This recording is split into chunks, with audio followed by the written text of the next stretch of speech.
Bismillahirrahmanirrahim. Assalamualaikum warahmatullahi wabarakatuh. Hari ini kita bicara tentang bagaimana puasa membentuk akhlak seorang muslim. Poin besar yang ingin dicapai dari ibadah puasa itu adalah la'allakum tattaqun, membentuk pribadi muttaqin bagi seorang muslim itu. Nah, seorang muslim, kata Nabi Shallallahu Alaihi Wasallam, yang mencapai kualitas keimanan yang terbaik, akmalul mu'minina imanan ahsanuhum khuluqa. Orang mukmin yang sempurna keimanannya adalah mereka yang memiliki kualitas akhlak. Semakin baik kualitas akhlak seseorang, maka semakin baik pula kualitas keimanannya. Itu artinya bahwa keimanan tidak hanya bicara tentang bagaimana kita membentuk hubungan dengan Allah Subhanahu wa taala, tetapi juga bicara tentang kualitas akhlak. Maka seorang yang muttaqin, seorang yang bertakwa adalah dia yang mampu menjaga hubungan baiknya dengan Allah Subhanahu wa taala melalui ibadah, sekaligus dia mampu menjaga hubungan baiknya dengan sesama makhluk Allah Subhanahu wa taala. Makhluk Allah itu bukan hanya manusia, tapi termasuk juga alam semesta. Maka perilaku merusak alam, perilaku aniaya terhadap binatang, itu bagian dari akhlak yang buruk dan itu tidak akan membawa seseorang pada kualitas akhlak yang baik. Kita akan melihat juga bahwa di dalam Al-Quran, sekian banyak perintah Allah Subhanahu wa taala yang berkaitan dengan ibadah. Dalam banyak hal, kualitas ibadah itu menjadi berkurang nilainya ketika dia tidak dibarengi dengan kualitas akhlak. Ibadah puasa misalnya, Nabi Shallallahu Alaihi Wasallam mengatakan, "Rubba min sa'imin laisa lahu min siyami." Ada banyak orang yang tidak mendapatkan nilai dari ibadah puasanya kecuali lapar dan haus. Di hadis yang lain Nabi mengatakan bahwa Allah berlepas diri dari seseorang yang menahan dirinya dari makan dan minum, dalam arti dia berpuasa, dan ketika dia berpuasa mulutnya masih membicarakan keburukan orang lain, perilakunya masih merusak hubungannya dengan orang lain, maka Allah berlepas diri, dalam arti tidak akan memberikan pahala apa-apa terhadap orang itu. Bukan hanya ibadah puasa, ibadah salat misalnya. Ibadah salat itu ada banyak orang yang melaksanakan ibadah salat. Tetapi kata Allah, ada banyak juga orang yang ketika dia melaksanakan ibadah salat itu, dia juga tidak akan mendapatkan pahala, bahkan mendapatkan kecaman dari Allah Subhanahu wa taala. Kita bisa membaca dalam surah Al-Maun, fawailul lil musallin. Celakalah orang yang melaksanakan ibadah salat.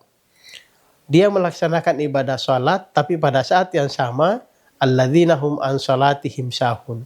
Dia lalai, dia lupa terhadap substansi ibadah salatnya. Pertanyaan kita sekarang, substansi ibadah salat itu apa? Substansi ibadah salat itu kita bisa merangkumnya, misalnya Allah mengatakan, aqimis salata lidzikri. Dirikan salat untuk mengingat aku. Di saat yang lain, di ayat yang lain Allah mengatakan, innas salata tanha 'anil fahsya wal munkar.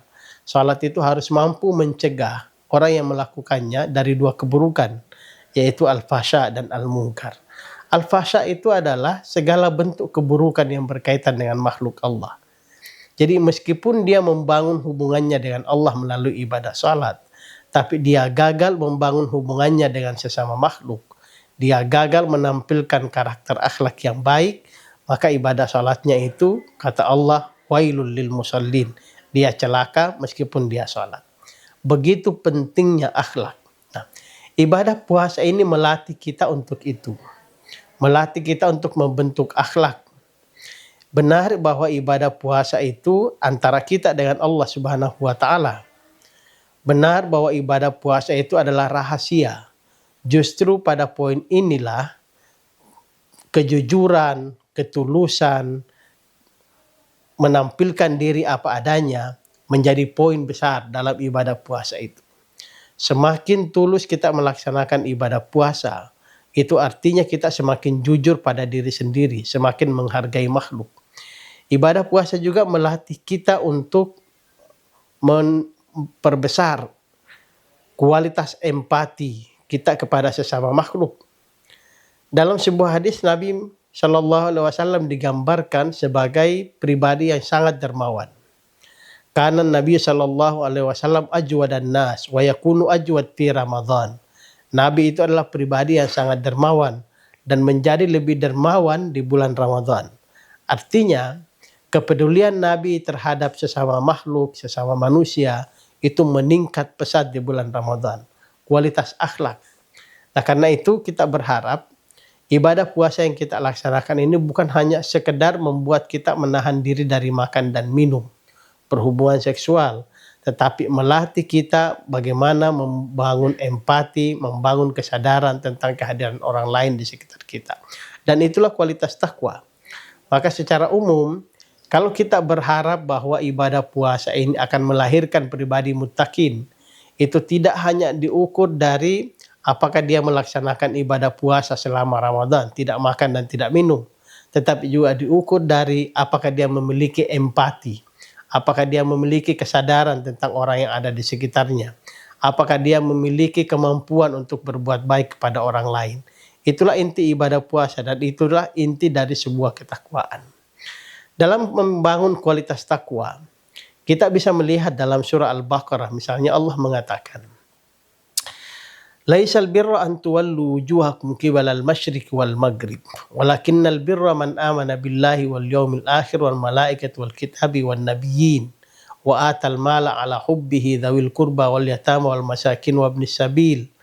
Bukanlah orang yang mencapai kualitas ketakwaan yang terbaik. Al-birru itu pada dasarnya bermakna kebaikan.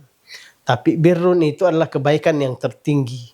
Dalam konteks ketakwaan kita bisa mengartikan sebagai ketakwaan.